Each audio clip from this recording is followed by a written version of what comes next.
الله أكبر الله أكبر الله أكبر لا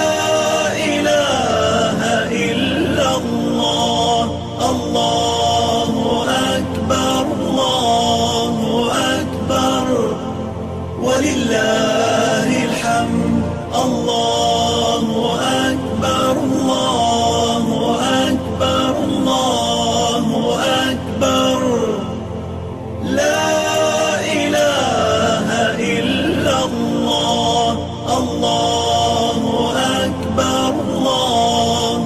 أكبر ولله الحمد. إن الحمد لله نحمده ونستعينه ونستغفره ونتوب إليه ونعوذ بالله من شرور أنفسنا وسيئات أعمالنا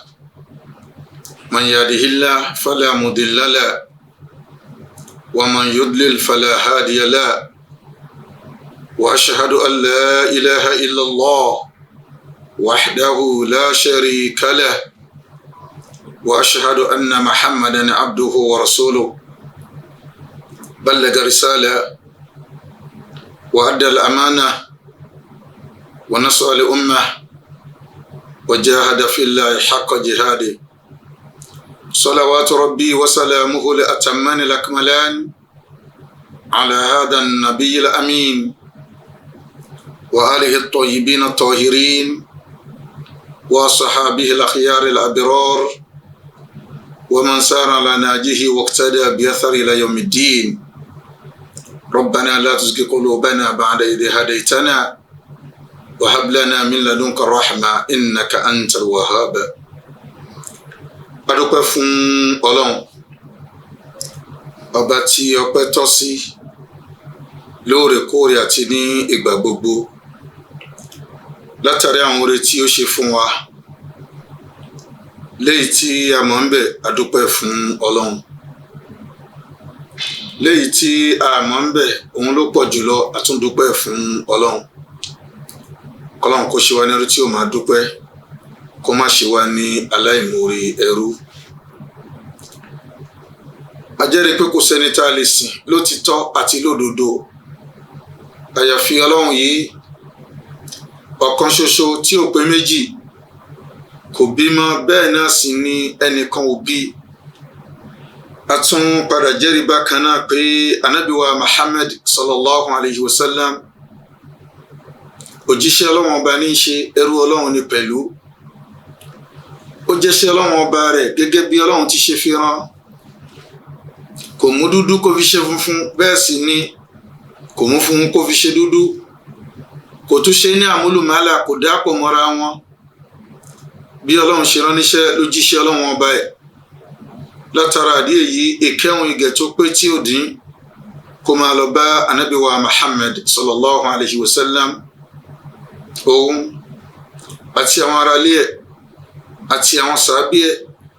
àti gbogbo ọmọ lẹ́yìn ẹ̀dìgbà tí ayé ò ní padà jẹ́ ayé má. Ọlọ́run tí ó ti fi wá sí ojú ọ̀nà tí ó tọ́ kọ́lọ́run dákun kó má jẹ́ ṣìnà. Àlékún ọ̀nà mọ̀ ni à ń béèrè lọ́dọ̀ Ọlọ́run ọba lóòrèkóòrè àti ní ìgbà gbogbo. Kí Ọlọ́run kó ṣe sàrá fún ẹnìkọ̀ọ̀kan wa oore tí ń bẹ ní ọjọ́ tòní àti oore tí ń bẹ lẹ́yìn ọjọ́ òní. A béèrè ní ọ̀dọ̀ Ọlọ́run kọ́lọ́run kó pín kárí kó wa wá. Ojúmọ́ kì í mọ́, bẹ́ẹ̀ náà sì ni ọ̀yẹ̀ kì í là kó má gbé aburú dání, aburú ọjọ́ tòní àti aburú tí ń bẹ lẹ́yìn ọjọ́ òní. Àfi Ọlọ́run bá wáṣọ mẹ́ẹ̀ kọ́lọ́run dákun kó ṣọ́ ẹnìkọ̀ọ̀kan wa. Lẹ́yìn eléyìí a kíra wa pé assalamu alaikum wa rahmatullahi wa barakatuh. Lẹ́yìn kíkí tó fi ní ọlá jùlọ, a kí àwọn ọmọ ìyá wa tí wọ́n ṣe olùgbọ̀wọ́ ètò yìí pé báwo ni ọ̀rọ̀ Ọlọ́run yóò ṣe máa lọ síwájú lóòrèkóòrè àti ní ìgbà gbogbo. Kọ́lọ́run kí ó bá ní san wọ́n ní ẹ̀san rí. Ohun tí wọ́n fi ń wá ní tilẹ̀ ayé kọ́lọ́run kó ṣe fún wọn kó tún ṣàlékún ẹ̀. èyí tí wọ́n fi ń wá tó jẹ́ ti Akiyèmi kọ́lọ́n kó ṣe fún wọn kó tó ṣe àlékún ẹ̀. àwọn ẹnìkan ni wọ́n jẹ́ irinṣẹ́ Islam tí wọ́n ń tò lọ́tún tí wọ́n sì ń tò lọ́sì. báwo ni ètò náà yóò ṣe máa lọ lẹ́sẹlẹ́sẹ tí wọ́n jẹ́ agbátẹrù ètò náà. kọ́lọ́n dákun kó bá ní san wọ́n lẹ́san rẹ̀ láyé ń bí àti ní kọ̀kọ̀ sàárè àti ní gbangba Al-Qiyama. lẹ́yìn ilé àtọ̀rọ̀ fún gbogbo àwọn olùjagun sójú ọ̀nà Ọlọ́run pẹ̀lú gbogbo nǹkan tí èèyàn fi ń jagun sójú ọ̀nà Ọlọ́run. ẹ̀san rẹ̀ táyé kọ́lọ́n kó pín kárí kó wa, tí Al-Qiyama kọ́lọ́n kó tọ́jú ẹ̀dí ẹnì kọ̀ọ̀kan wa, kó sì ṣe fún àwọn ẹni tí wọ́n ti lọ. èyí tí ó jẹun tí a bára wa sọ̀rọ̀ ní wákàtí ọ̀wọ̀ yìí, òun náà ni àkọlé kan tí ó sọ wípé kayfa yata'ammalu al-mu'min ma'a al-masa'ib. báwo ni olùgbàgbọ́ òdodo, báwo ni yóò ṣe àlámọ̀rí ẹ̀gbà nígbà tí àwọn àdánwò bá dé sí, tó bá ṣẹlẹ̀ sí. kayfa yata'ammal, báwo ni ó ṣe ọ̀rọ̀ ẹ̀gbà. látara àkọlé yìí a gba orí àwọn agbọ́nrin kan kọjá. alákọ̀ọ́kọ́ mafhumul musiba, nǹkan tá ń pè ní musiba náà, àjálù, wàhálà, dààmúdààbò, fìtínà, kí la ń pè bẹ́ẹ̀. bákan náà a tún gba bí tí a mọ̀ ní al-hikma min al-masa'ib, àwọn ọgbọ́n tó wà níbi àjálù ṣíṣẹlẹ̀ rẹ̀, pé tó bá ń wáyé ǹjẹ́ ọgbọ́n kan wà ń bẹ àbọ̀gbọ́n kan sí ń bẹ, ǹjẹ́ ó nídìí àbí ó nídìí. agbábẹ̀ kọjá àníwá àwọn al-masa'ib. àwọn oníṣẹ́ aláìmẹ́nuba àwọn oníranran oríṣiríṣi tí àdánwò, àjálù, àlùbá tí ó pín sí àmẹ́nuba díẹ̀ fún wa nù ẹ̀. lẹ́yìn náà bí àdánwò bá dé sí olùgbàgbọ́ òdodo, àlùbá tó bá dé sí olùgbàgbọ́ òdodo, kayfa yata'ammal, báwo ni yóò ṣe ọ̀rọ̀ ara ẹ̀ gbà, àlámọ̀rí ẹ̀ báwo ni yóò ṣe. látara bẹ̀ níbi tá a ti gbé mafhumul masa'ib, ohun tá à ń pè ní àwọn àjálù, àwọn àlùbá, àwọn fìtínà. tí a bá ní ká wo lọ́dọ̀ àwọn elédè, a máa rí pé tí a bá dá ní masa'ib, àkójọpọ̀ ló jẹ́ nínú ohun tí a mọ̀ ní musiba. musiba òun náà ni àjálù kan. tàbá ní masa'ib ó ti di rẹpẹtẹ nìyẹn. nígbà táwọn ní èdè Lárúbáwá fẹ́ wá tó fún wa, wọ́n jẹ́ ká mọ̀ wípé kullu makruhin yahullu bil insan, gbogbo nǹkan tí ó bá ti jẹ́ nǹkan ìkórira tó bá ń ṣẹlẹ̀ sí yàn, òun làjálù. àwọn àfáà tí wọ́n jẹ́ onílógà wọ́n sọ lóríṣiríṣi. nínú ẹ̀ náà ni ṣídà, ilé kókó, ìfúnpínpín, bàlíyà, àdánwò, mọ̀kúrò, ohun tí èèyàn ò fẹ́, tí èèyàn kórira ẹ̀, tó bá ti ṣẹlẹ̀ èèyàn bá bẹ́ẹ̀. bàbá wọn ni tí ra al-Mu'jam al-Wasit, èèyàn bá bẹ́ẹ̀. bákan náà tí a bá nínú tíra ar-Raid, èèyàn bá bẹ́ẹ̀. lẹ́yìn eléyìí nífọ̀ọ́sí wẹ́wẹ́ kí la lè pè ní al-musiba. bí a bá wo tíra àwọn àfáà tí wọ́n máa ń fọ́ kéwú sí wẹ́wẹ́ fún ni nílànà ti Islam, a máa rí wípé ìtumọ̀ ìfọ́síwẹ́wẹ́ pẹ̀lú túmọ̀ èyí tó jẹ́ ti èdè Lárúbáwá inda aliluga nǹkan kan náà ni ala sabil misal lápèjúwe nínú al-misbah wal-munir ashiddatu nazila ilé koko tó ń sọ̀kalẹ̀ tó dé báyàn ìfúnpínpín. Bákan náà bí a bá tún wo inú tírà Ida'ul Maknun a bá ń bẹ̀ pé ma yusibu mina sharr nǹkan tó ṣe wípé ó máa ń ṣẹlẹ̀ tó máa ń wà nínú aburú, nǹkan tó ṣe wípé wíwá ẹ̀ báyìí aburú ni máa ń mú wá. Ó wà bẹ́ẹ̀ lóríṣiríṣi. Bákan náà tàbá ní ká wo tírà at-Ta'rif ti al-Manawi nǹkan kan náà tún ni ó wà ń bẹ̀ pé ismun li kulli ma yasu'u al-insan. Tàbá ní musiba orúkọ kan ni fún gbogbo nǹkan tí ó bá ti jẹ́ nǹkan tí ń ní ọmọ ènìyàn lára tí ń kó aburú bá ènìyàn. Ǹjẹ́ látara díẹ̀ yìí ìtumọ̀ tàwọn lédè Lárúbáwá ni o àbí tí àwọn tí ń fọ́ nǹkan sí wẹ́wẹ́ fún yàn lédè Lárúbáwá ni o, a máa rí wípé bákan náà ló jẹ́ pé ohun tá a mọ̀ ní musiba nǹkan burúkú ni, àjálù ni, kì í ṣe nǹkan tí ó jẹ́ nǹkan rere tí yóò máa tọrọ wípé kí àjálù kó ṣẹlẹ̀ sóhun, káburú ṣẹlẹ̀ sóhun,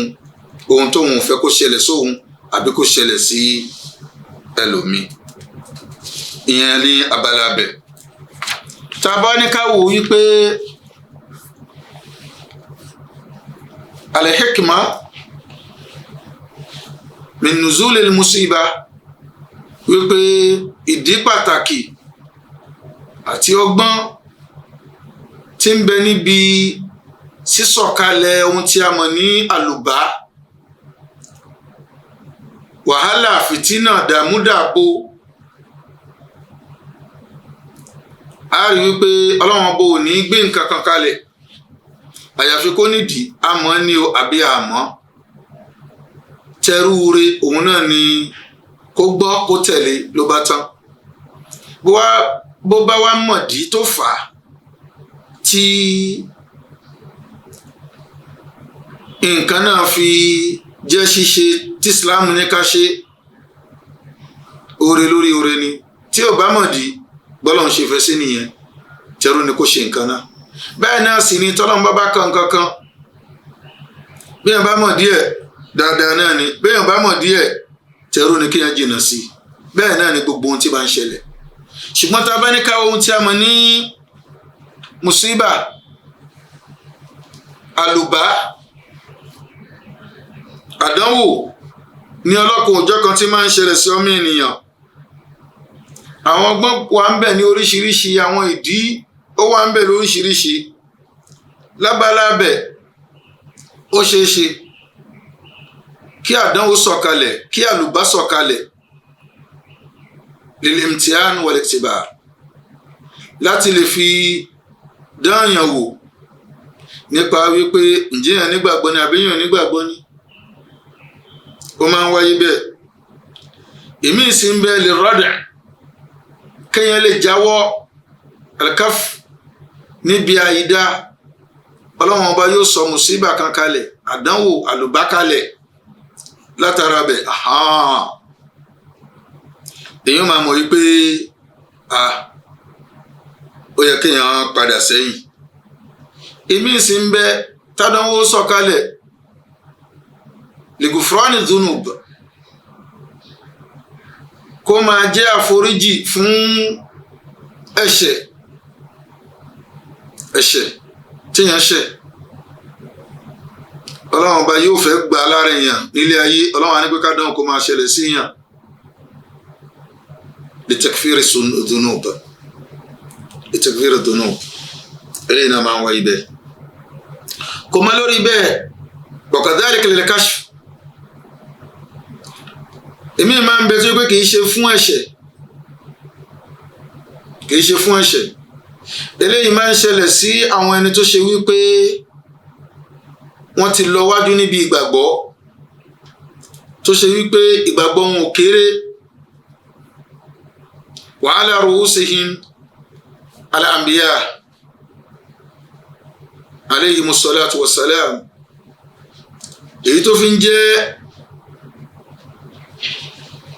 àwọn tí wọ́n jẹ́ aṣíwájú jù ń bẹ náà ni àwọn tí wọ́n jẹ́ ànábì ọlọ́run àwọn òjíṣẹ́ ọlọ́run lẹ́yìn náà ni àwọn tó pa wọlé wọn eléyìí tí máa ń ṣẹlẹ̀ kì í ṣe pé bóyá wọ́n fi ṣẹ̀ bí kì í bá ṣe wípé láti lè fi tún wo ìgbàgbọ́ wọn wò síwájú àti síwájú sí ni wọ́n máa fi rí fìtínà lọ́dọ̀ àwọn ìjọ wọn ní ọlọ́kùnjọ̀kan bẹ́ẹ̀ náà sì ni àjálù ó ṣẹlẹ̀ ilẹ̀kọ́sùn fún ohun tí a mọ̀ ní ìparun nígbà tí ó bá sí ọ̀nà mọ̀ fún àwọn ẹnìkan mọ́ tó ṣe pé tọ́lọ́hun ò jẹ́ nǹkan kan lọ́dọ̀ wọn mọ́ ọlọ́run ó da ohun tí a mọ̀ ní àlùbábá wọn yóò pa wọ́n rẹ́ láwọn tí wọ́n jẹ́ kèfèrí wọ́n yàn tó bìlẹ̀ akọ́lọ́n kó ṣọwọ́n bẹ́ẹ̀ àti bẹ́ẹ̀ bẹ́ẹ̀ lọ ìyẹn díẹ̀ ó jẹ́ díẹ̀ lára ohun tí a mọ̀ ní àwọn ọgbọ́n tí ń bẹ níbi ṣíṣẹlẹ̀ kí àlùbá máa ṣẹlẹ̀ ǹjẹ́ látara àdé ìtọ́lọ́run bá ní kélé yé yóò jẹ́ ká máa mọ̀ wípé wọn bá díẹ̀ tá a sọ yìí lórí àwọn ọgbọ́n àti àwọn ìdí pàtàkì tí àlùbá fi ń bẹ tàbí tó fi ń ṣẹlẹ̀ yóò jẹ́ ká máa mọ̀ wípé oníranran ni wọ́n oríṣiríṣi ni wọ́n gẹ́gẹ́ bí ìta sọ tẹ́lẹ̀ wípé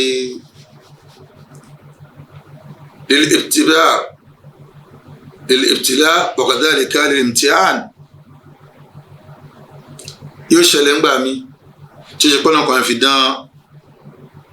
èèyàn wò ni láti lè fi mọ olódodo àti òpùrọ́ gẹ́gẹ́ bí ọ̀rọ̀ lọ́tọ́lọ́n sọ fún Ànábì wa Muhammad sallallahu alayhi wa sallam yìí pé ahasiba an-nasu an yutraku an yaqulu amanna wa hum la yuftanun ǹjẹ́ àwọn èèyàn rò wípé àwọn ò máa sọ wípé olùgbàgbọ́ òdodo làwọn pé ká fi wọ́n sílẹ̀ bẹ́ẹ̀ kí wọ́n máa pera wọn ní olùgbàgbọ́ òdodo wa hum la yuftanun tí wọn ò sì ní dán wọn òbí ǹjẹ́ ó rọrùn bẹ́ẹ̀ ǹjẹ́ ó bọ́ sí bẹ́ẹ̀ káyàn máa ròyìn pé wọ́n fi àwọn sílẹ̀ bẹ́ẹ̀ láì ní dán wọn wò kí wọ́n sì máa sọ pé olùgbàgbọ́ òdodo làwọn ọlọ́run ní walaqad fatanna alladhina min qablihim fala ya'lamanna Allahu alladhina sadaqu wala ya'lamanna al-kadhibin ọlọ́run ní ọ̀rọ̀ náà rí bẹ́ẹ̀ àwọn ẹni tí wọ́n sọ bẹ́ẹ̀ lánàá pé olùgbàgbọ́ òdodo ni àwọn adán wọn wò àjálù ṣẹlẹ̀ sí wọn látara bẹ̀ ohun tá a mọ̀ ní àwọn olódodo wọ́n fojú hàn àwọn tó sì jẹ́ pé òpùrọ́ ni wọ́n tí wọ́n náà ṣe kí ni o tí wọ́n náà fi ojú wọn látara àdé yìí ohun tá a mọ̀ ní àlùbá àdánwò ó máa ń ṣẹlẹ̀ láti lè fi mọ olódodo yàtọ̀ sí òpùrọ́ láti lè fi mọ olùgbàgbọ́ sí mùnáfìkì alágàbàǹgebè lára bẹ̀ mọ̀sọ́ ìbọ̀rọ̀dà ó máa ń ṣẹlẹ̀ tó ṣe pé àwọn àjálù tí bá ń ṣẹlẹ̀ lè rọ́dà ay alkaf an shar wal ikbal ala Allah tó yẹ pé láti lè fi géèyàn níbi aburú tí èèyàn ń ṣe láti padà sọ́dọ̀ Ọlọ́run láti ṣètò Ọlọ́run ni wọ́n ní ìbámu sọ̀rọ̀ Ọlọ́run tọ́lọ́run sọ fún Ànábì wa Muhammad sallallahu alaihi wasallam yìí pé وَلَنُذِيقَنَّهُمْ مِنَ الْعَذَابِ الْأَدْنَى دُونَ الْعَذَابِ الْأَكْبَرِ àwọn Ọlọ́run Ọba á jẹ́ kí wọ́n tọ́wò ìyà tó súnmọ́ ìyálé ayé tó súnmọ́ náà ni àwọn mùsíbà àwọn àjálù ní ọlọ́kùn òjọ́ kan yóò máa ṣẹlẹ̀ sí wọn dúnà al-adhabil akbar tó ṣe wípé kò ní sí àti alkiyama ń bẹ la'allahum yarji'un ó ṣeé ṣe kí wọ́n padà kúrò níbi àìdá tí wọ́n wà kí wọ́n padà wá ṣe dáadáa tí ń túmọ̀ sí wípé mùsíbà máa ń ṣẹlẹ̀ tó ṣe pé òun ni ó ṣe sábàbí tí ó káwọ́ ẹni kó níbi àìdá téèyàn ń ṣe kò mọ́ lórí bẹ́ẹ̀ al-masā'ib li ghufrāni dhunūb ó máa ń ṣẹlẹ̀ ńgbà mí tó ṣe wípé àdánwò ṣẹlẹ̀ láti lè fi pa ẹ̀ṣẹ̀ èèyàn rẹ ni eléyìí náà máa ń wáyé tí ó sì tàbí ṣùgbọ́n ń bẹ ẹ̀rí tábánikà wo ọ̀rọ̀ ọlọ́run tọ́lọ́run sọ fún ànábì wa Muhammad sallallahu alayhi wa sallam yìí pé wala nabluwannakum bi shay'in min al-khawfi wal-ju' kò sí tàbí ṣùgbọ́n ń bẹ á máa ṣe àdánwò fún yín pẹ̀lú àwọn nǹkan kan o ní ohun tí a mọ̀ ní al-khawf ìdẹ́rùbani ẹ̀rù jẹjẹ wal-ju' bákan náà ohun tí a mọ̀ ní ebi yóò máa ṣẹlẹ̀ sí yín ebi yóò máa pa yín wa naqsin min al-amwali wal-anfusi wath-thamarat bákan náà ẹ̀dínkù yóò máa wá bá yín tá a máa fi ṣe àdánwò fún yín nínú àwọn ohun tí a mọ̀ ní dúkìá tí ẹ ní àti àwọn ẹ̀mí yín yóò máa dínkù a máa mú yín lọ ẹni tó nífẹ̀ẹ́ sí ọlọ́run á pè sọ́dọ̀ kò mọ lórí bẹ́ẹ̀ wath-thamarat àti àwọn nǹkan rúgbìn yín ẹ̀dínkù máa bá ẹ máa rò wípé tẹ bá gbé nǹkan báyìí iye nǹkan báyìí ni ó fún ni ó mú wá ọlọ́run ànírọ́ kò ní tó bẹ́ẹ̀ àbí kí gbogbo ẹ̀ tí ẹ má jáde rárá ọlọ́run sọ fún ànábì wa Muhammad sallallahu alayhi wa sallam yìí pé wa bashir sabirin pẹ̀rẹ́ ànábì sallallahu alayhi wa sallam fún àwọn onísùúrù fún wọn nírò dùnú àwọn wo alladhina idha asabatuhum musiba àwọn ẹni tó ṣe wípé nígbà tí àjálù bá ṣẹlẹ̀ sí wọn qalu inna lillahi wa inna ilayhi raji'un wọ́n sọ wípé dájúdájú ọlọ́run ló ní wá òun ló ní wá wa inna ilayhi raji'un ọ̀dọ̀ ẹ̀ náà sì ní á padà sí ọlọ́run tó wá ń tẹ̀síwájú wípé ulaika alayhim salawatun min rabbihim wa rahma wa ulaika humul muhtadun ọlọ́run ní àwọn ilé wọ̀nyí ohun tá a mọ̀ ní ìkẹ́ ìbùkún tí wọ́n ní látọ̀dọ̀ ọlọ́run bá wọn wa rahma àti ìkẹ́ ìbùkún àti ìkẹ́ tí wọ́n ní látọ̀dọ̀ ọlọ́run bá wọn wa ulaika humul muhtadun bákan náà àwọn ilé wọ̀nyí sì náà tó ṣe pé kí ni o wọ́n ń bẹ lójú ọ̀nà tí ń túmọ̀ sí pé nǹkan mẹ́tẹ̀ẹ̀ta yóò máa jẹ́ tiwọn as-salat ar-rahma àti ohun tí a mọ̀ ní al-hidayah tí wọ́n ní yóò máa jẹ́ níbẹ̀ tọ́lọ́run bá ní kí ilé ìbá yé nínú àwọn ohun tó tún máa ń ṣẹlẹ̀ tí mùsíbà fi ń wá àbírú àwọn mùsíbà tó máa ń wá al-kashf tá a sọ tẹ́lẹ̀ eléyìí báyìí kò sí fún ẹ̀ṣẹ̀ eléyìí máa ń ṣẹlẹ̀ fún àwọn ẹni tó ṣe wípé wọ́n jẹ́ olùgbàgbọ́ òdodo gẹ́gẹ́ bá a ṣe sọ wa ala ru'usihim al-anbiya wal-mursalin àwọn nìyẹn al-anbiya wal-mursalun àwọn ni àwọn ànábì ọlọ́run àwọn òjíṣẹ́ ọlọ́run eléyìí láti lè fi ohun tá a mọ̀ ní ìgbàgbọ́ wọn bó ṣe lágbára tó láti lè fi hàn wọ́n òun ni káwọn èèyàn rí látara abẹ káwọn náà lè kọ́ṣe nígbà tí wọ́n bá ń sọ pé nǹkan tí ń ṣẹlẹ̀ sí ẹ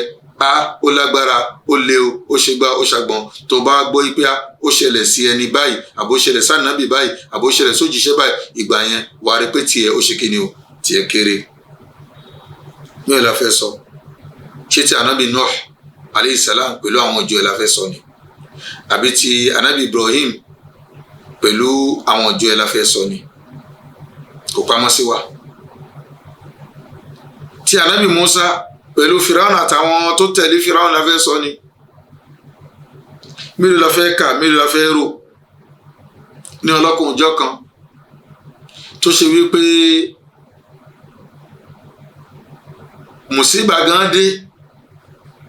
yóò máa yà àwọn ọmọ ẹ̀yìn lẹ́nu pé kí ni nǹkan tó ń ṣẹlẹ̀ yìí ó ṣẹlẹ̀ sí ànábì wa Muhammad sallallahu alayhi wa sallam gan lára náà ogun Uhud nìyẹn lápèjúwe níbi tí wọ́n ti kàn yín ànábì wa Muhammad sallallahu alayhi wa sallam níbi tí wọ́n ti fún ànábì sallallahu alayhi wa sallam ní ọgbẹ́ níwájú mélòó la fẹ́ ká mélòó la fẹ́ rò ó lọ títí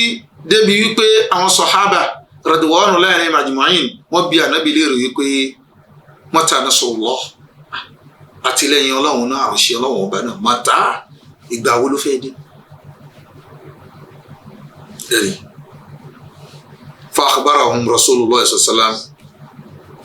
bi anna fatha Allah qarib wípé ohun tá a mọ̀ ní ìṣípayá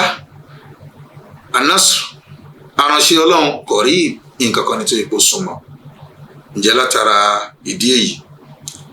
lára àwọn ohun tí mọ̀sọ́ìb àwọn àlùbá lára àwọn ọ̀nà tó tún pín sí nìyẹn lẹ́yìn eléyìí tó tún kan bẹ́ẹ̀ náà òun ni tí a mọ̀ sí musibatun kanimati bọ́ọ̀tìnà kanimatin bọ́ọ̀tìnà. Assalamu alaikum warahmatullahi wabarakatuh. Ìkànnì tẹ́ ń wò yìí náà ní ìkànnì Sunna TV níbi tí àwọn onímọ̀ ti ń tẹ̀ ìmọ́lẹ̀ sórí ẹ̀sìn Islam látòrí Sunna TV ìmọ́lẹ̀ nínú Sunna Nabi Muhammad sallallahu alayhi wa sallam ní gbogbo ìgbà ní kẹ́ ẹ máa wò wá tí ó sì máa rí ẹ̀kọ́ ẹ̀sìn kọ́ lórí ìkànnì yìí náà ni o òun ló múlẹ̀ rẹ̀kẹ̀tẹ̀ yàtọ̀ yìí gbogbo mùsùlùmí lọ́kùnrin àti lóbìnrin ẹ jẹ́ ká máa wo Sunna TV ẹ jẹ́ àwọn ọmọ wa náà máa wo Sunna TV kí wọ́n lè bá ní ìmọ̀ tó péye nípa Sunna ìkànnì tó ń tàn mọ́lẹ̀ sínú ẹ̀sìn ni Sunna TV Yorùbá ẹ máa wò wá ní gbogbo ìgbà kẹ́sì máa kọ́ ẹ̀kọ́ tó péye nípa Sunna. musibatun ohun tá a mọ̀ ní àdánwò nígbà míì yóò wà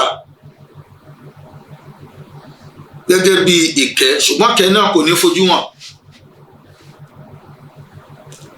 kanimatin bọ́ọ̀tìnà yóò wà gẹ́gẹ́ bí ìkẹ́ ìdẹ̀ra tó ṣe wípé ó pamọ́ ṣùgbọ́n àwòrán tó fẹ́ gbé wá àwòrán àjálù ni tá a bá rí a rí pé àjálù ni ṣùgbọ́n tá a bá tó padà wò dáadáa a rí wípé ìkẹ́ ọlọ́run ni ìdẹ̀ra ọlọ́run ni lápèjúwe fardul jihad nígbà tí ọlọ́run ọba ṣe ohun tí a mọ̀ ní ìjagun sójú ọ̀nà tọ́lọ́run ọba ní ọ̀ranyàn fún àwọn mùsùlùmí jíjagun sójú ọ̀nà tọ́lọ́run tá a bá ní ká wò tí a mọ̀ sáàlì kìtàl bíbá àwọn kèfèrí jà pípa wọn nǹkan kan ni tó ṣe wípé títa ẹ̀jẹ̀ sílẹ̀ mùsíbà ni kìí ṣe nǹkan tá a sọ pé ó rọrùn ni nǹkan tó lágbára ni nǹkan tó lágbára tó sì le púpọ̀ ni pípẹ́ à kán máa pa àwọn mùsùlùmí káwọn mùsùlùmí náà máa pa wọn bá a bá wò á rí wípé àdánwò ni á rí wípé àlùbá ni á rí pé wàhálà lélẹ́yìí kìí ṣe nǹkan tó ń dùn mọ́ ni pé kí a máa tẹ̀jẹ̀ ara wa sílẹ̀ ṣùgbọ́n tá a bá padà wo ẹ̀san tọ́lọ́wọ́n bá gbé sí orí ohun tí a mọ̀ ní ìjagun sójú ọ̀nà tiẹ̀ a rí wípé ìkẹ́ni ìdẹ̀ra ọlọ́run sì ni ṣùgbọ́n lórí ọwọ́ tó fi wá orí ọwọ́ àdánwò ni àgbọ̀rọ̀ ọlọ́run tí ọlọ́run sọ fún ànábì wa Muhammad sallallahu alayhi wa sallam ọlọ́run ní kutiba alaykum al-qital wa huwa kurhun lakum ọlọ́run ní ohun tá a mọ̀ ní ìjagun sójú ọ̀nà ọ̀tọ̀ ọlọ́run ìbá wọn kèfèrí jà a ṣe ní ọ̀ranyàn fún yín báwọn ṣe ń bá yín jà ẹni ẹ̀ máa bá wọn jà wa huwa kurhun lakum ṣùgbọ́n jẹ́ nǹkan tẹ́ kórìíra torí ẹnìkan fẹ́ kú ta ló fẹ́ kú ọlọ́ni wa huwa kurhun lakum nǹkan kan tó yẹ pé ẹ kórìíra o ṣùgbọ́n ẹ lọ́mọ yìí pé kí ni wa asa an takrahu shay'an wa huwa khayrun lakum ó máa ń ṣẹlẹ̀ nígbà mi kó ṣe wípé ẹ kórìíra nǹkan tó sì ṣe wípé dáadáa ní bẹ́ẹ̀nbẹ́ẹ̀ fún yín wa asa an tuhibbu shay'an wa huwa sharrun lakum nígbà míì sì ni ẹ máa nífẹ̀ẹ́ sí nǹkan kan ẹ máa nífẹ̀ẹ́ sí tó sì ṣe pé aburú ló wà ń bẹ fún yín wallahu ya'lamu wa antum la ta'lamun ọlọ́run ní òun ọlọ́run bá lòun mọ̀ ẹ̀yin ẹ̀ mọ̀ bógun bá ṣẹlẹ̀ á rí pé fìtínà ló ṣe dé yìí wàhálà ni mùsíbà ni ṣùgbọ́n ohun tá a mọ̀ ní ìjagun sójú ọ̀nà ọ̀tọ̀ọlọ́run ẹ̀san bẹ̀ ẹ̀san ńlá ni ìyẹn ní abala bẹ̀. bákan náà nínú ohun tá a mọ̀ ní àwọn ọ̀nà àbò oríṣiríṣi àjálù àlùbá tí máa ń wá òun náà ni lílẹ̀kọ́sùn ayé alhalak èyí tó lọ máa ń fi ń pa àwọn kèfèrí rẹ́ látara pé kí ni àwọn kèfèrí yìí wọn ṣetán láti tẹ̀lé tọlọ́run kò sí oore lára wọn mọ́ ọlọ́run àrí pé tọrọ bá jẹ́ bẹ́ńgbà náà kò sí àǹfààní níbi kékeré tó kù lórílẹ̀ mọ́ ala sabil mithal káwo ìṣẹ̀lẹ̀ tó ṣẹlẹ̀ láàrin anabi Musa alayhi salam àti Firaun pẹ̀lú àwọn tí wọ́n tẹ̀lé ọlọ́run ní àbíkátì ẹ̀ tó lọ síbẹ̀ káwo ti anabi Nuh ìyẹn àkọ́kọ́ òjíṣẹ́ káwo ohun tó ṣẹlẹ̀ sí àti àwọn ìjọ ẹ̀ pẹ̀lú bó ṣe jíṣẹ́ tó àti àsìkò tó fi jíṣẹ́ ọlọ́run ní walaqad arsalna Nuhan ila qaumi ọlọ́run ní àwọn ọlọ́run ọba àti rán anabi Nuh àti rán níṣẹ́ sọ́dọ̀ àwọn ìjọ ẹ̀ falabitha fihim alfa sanatin illa 50 ama ó jíṣẹ́ fún wọn ó pè wọ́n sí tọ́lọ́run ní 1000 ọdún ó dín 50 ọdún 950 ans ló fi jíṣẹ́ fún wọn 950 years ló fi jíṣẹ́ fún wọn ṣùgbọ́n bẹ́ẹ̀ kò wúlò iṣẹ́ tí Ànábì Nuh tó jẹ́ kò wúlò fún àwọn èèyàn wọ̀nyí fa akhadhahum tufan ọlọ́run ní látara bẹ̀ ohun tá a mọ̀ ní odò tufan ẹ̀kúndò òun ló gbá wọn mú ni wọ́n tẹ̀rì síbẹ̀ wa hum zalimun nítorí kí wọ́n jẹ́ alábòsí ǹjẹ́ látara àdé yìí oríṣiríṣi àwọn àjálù àlùbá àdánwò mùsíbà fìtínà òun ni máa ń ṣẹlẹ̀ tó sì máa ń nídìí ọ̀tọ̀ọ̀tọ̀ ó wà nínú ẹ̀ta mọ̀ ó sì wà náà tó yẹ pé àmọ́ ọlọ́run bá ló mọ̀ ṣùgbọ́n a gbọ́dọ̀ ní ohun tá a mọ̀ ní thika billahi jalla wa ala ká nígbàgbọ́ òdodo sí ọlọ́run ọba wa wípé dáadáa lọ́lọ́run ọba dáadáa sì ní máa ń ṣe kì í ṣàìdá àwa lè má mú ohun tó fà á lè má mọ̀ díẹ̀ ìyẹn lábala bẹ̀ lẹ́yìn eléyìí lẹ́yìn gbogbo àwọn ọ̀rọ̀ tá a ti sọ yìí kayfa yata'amalu al-mu'min ma'a al-masa'ib báwo ni olùgbàgbọ́ òdodo yóò ṣe àlámọ̀rí ẹ̀gbà nígbà tí ó bá dojúkọ àwọn ohun tí a mọ̀ ní àlùbá wọ̀nyí tabaníkà wo àwọn afá kọlọ́nkó sanwó lẹ́sàn rí látara ohun tí a mọ̀ ní al-Qur'an bó ṣe sọ̀rọ̀ àwọn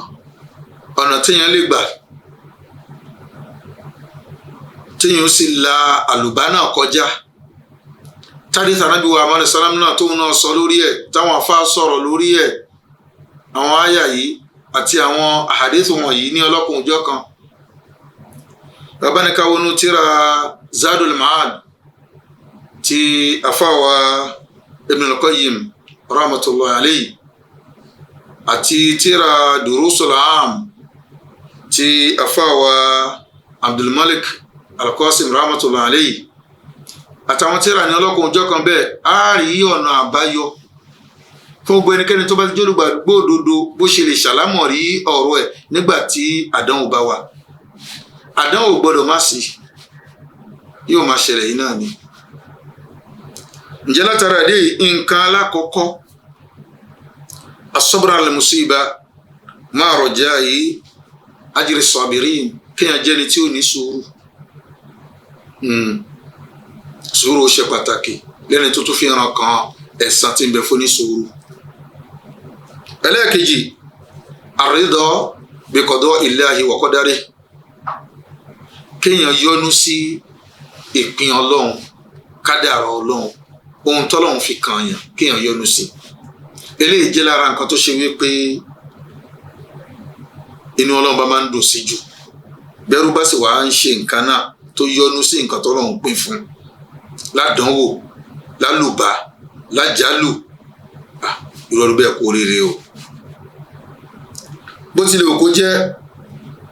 kó máa rí wípé oore ló wà ń bẹ fóun Ọlọ́run tó kì í ṣàìdá kó yọ́nú sí.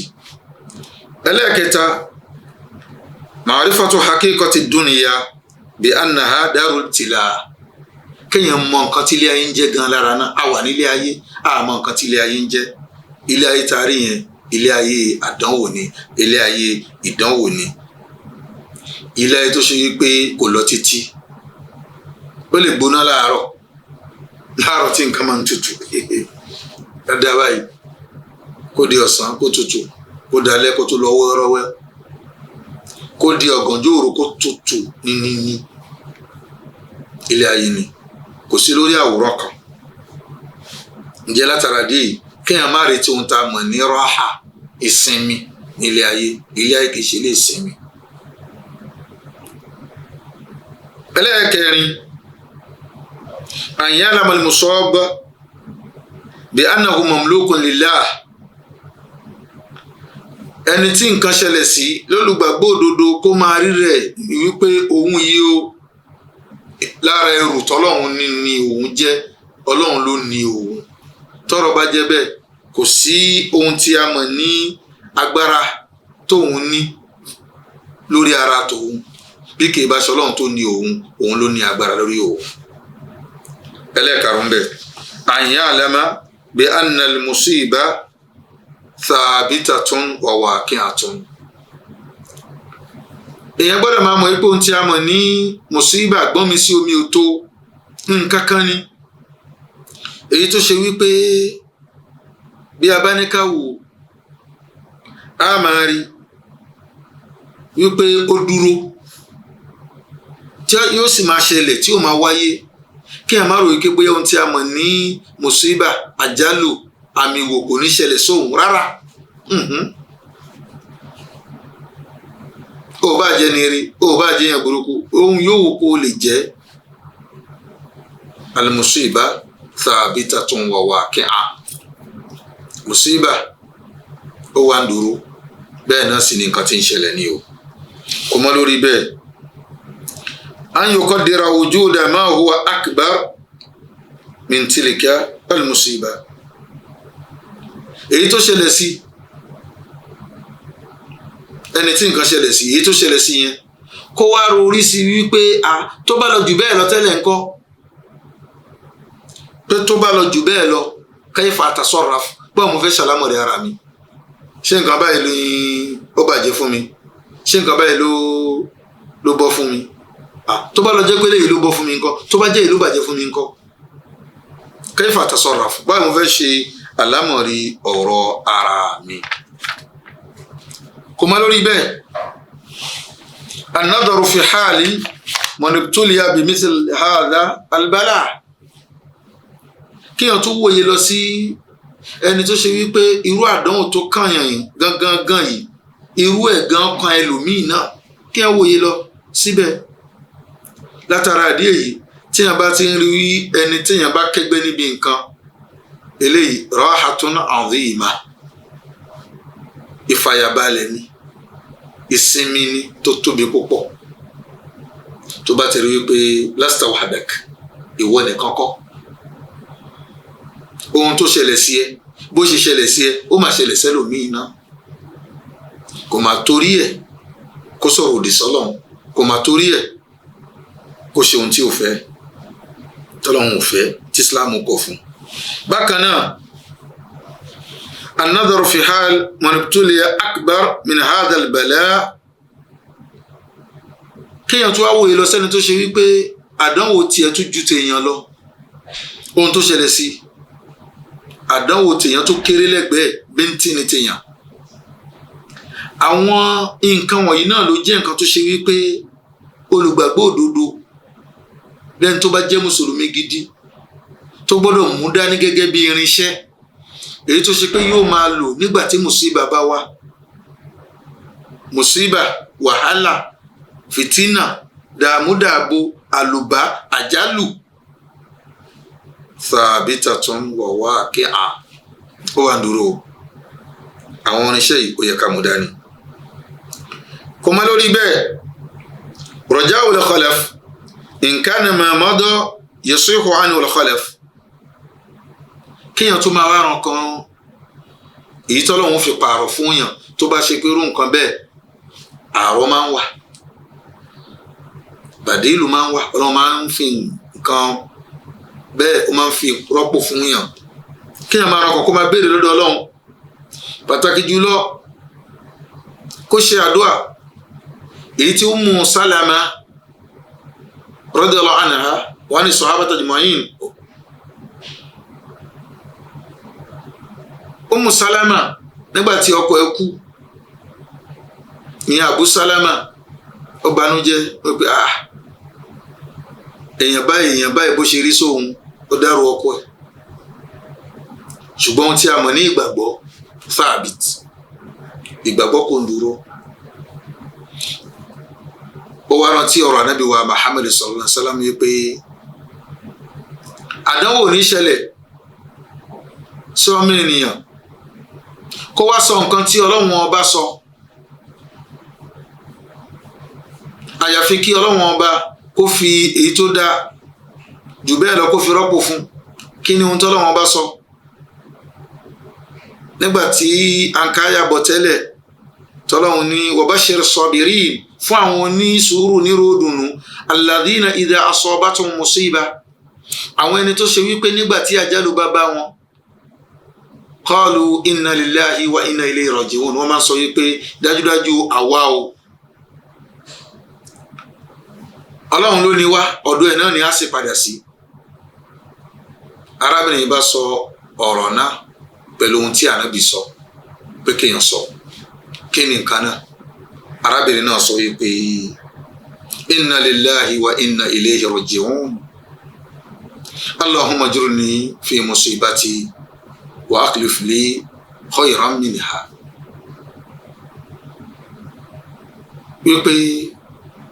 ọ̀dọ̀ Ọlọ́run ọba la ti wá Ọlọ́run ló ní wá ọ̀dọ̀ ẹ̀ náà sì lá padà sí ìwọ Ọlọ́run ọba san mí lẹ́san àjálù tó ṣẹlẹ̀ sí mi yìí mùsíbà tó dé san mí lẹ́san ẹ̀ kó sì wá fi èyí tó lóore jù bẹ́ẹ̀ lọ kó fi rọ́pò fún mi ọkọ ẹ̀ màlókù Abu Salama tí wọ́n jọ gbé Mọ́kà títí tí wọ́n tún jọ ṣe hijira wá sí ìlú Madina radiyallahu anhum wa ani sahabati ajma'in kọ́lọ̀n kó kẹ́ gbogbo wọn ẹ̀yìn nígbà tó sọ nígbà tó Ọlọ́run fẹ́ wá ṣe ètò wá ní Ọlọ́run ọba ṣe òun náà ni wípé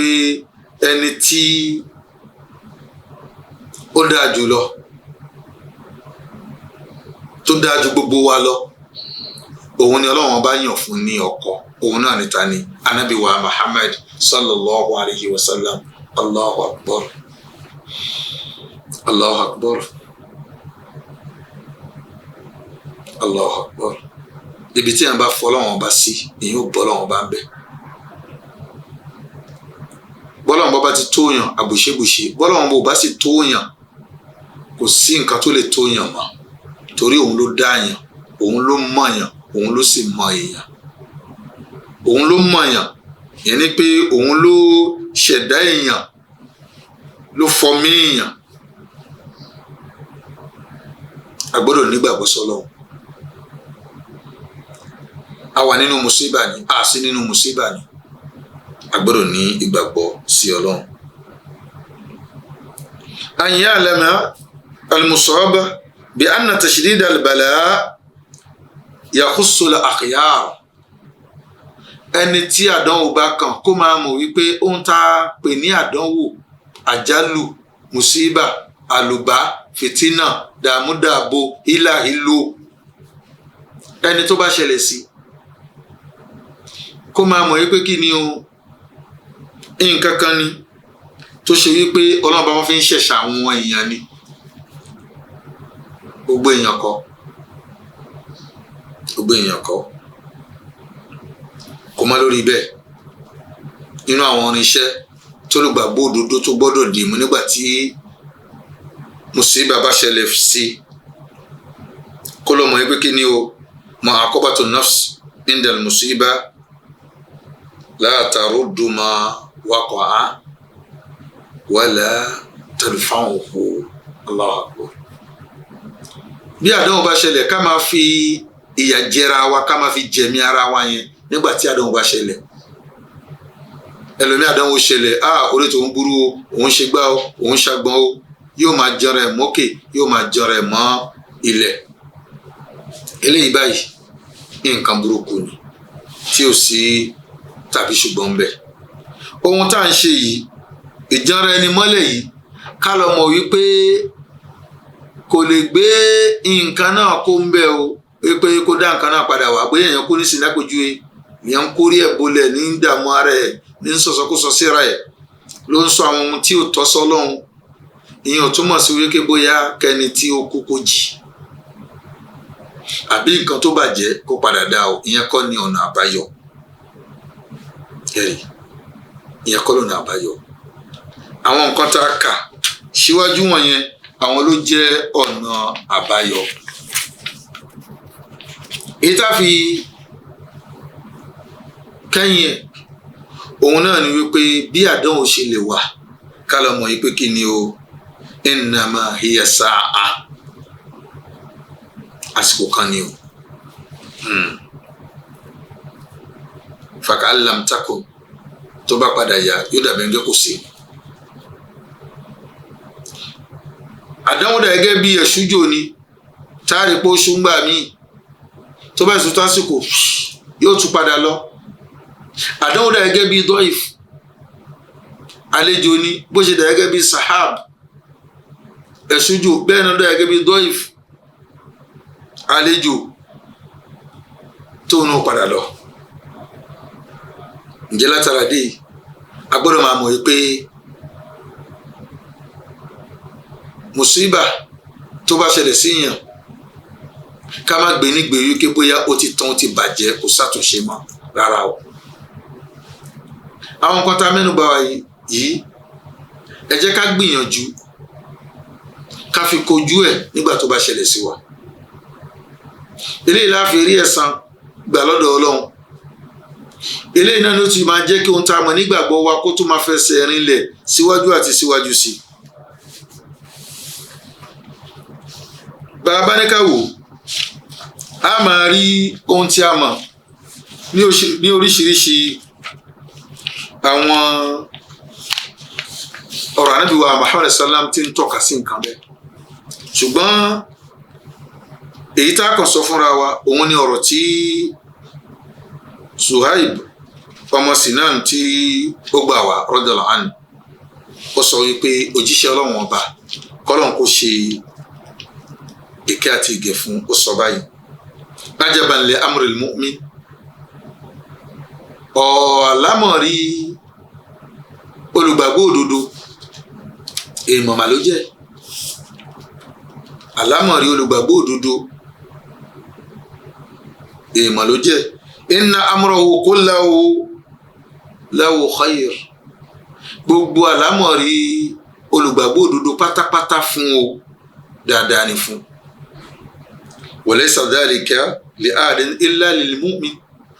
ẹnìkan ò ní irú àǹfààní bẹ́ẹ̀ àyàfi olùgbàgbọ́ òdodo tá a sọ wípé gbogbo àlámọ̀rí ẹ̀ pátápátá èrè ló bá dé dáadáa ló jẹ́ fún mùsùlùmí nìkan olùgbàgbọ́ òdodo nìkan òun ló ní eléyìí in asabatu sarra shakara tó bá ṣẹlẹ̀ sí wípé ohun tá a mọ̀ ní dáadáa dé sí ìdùnnú dé sí ohun tí ń fẹ́ orí shakara yóò dúpẹ́ lọ́dọ̀ ọlọ́run ọba lórí ẹ̀ fakana khayran lah kò sí tàbí ṣùgbọ́n bẹ́ẹ̀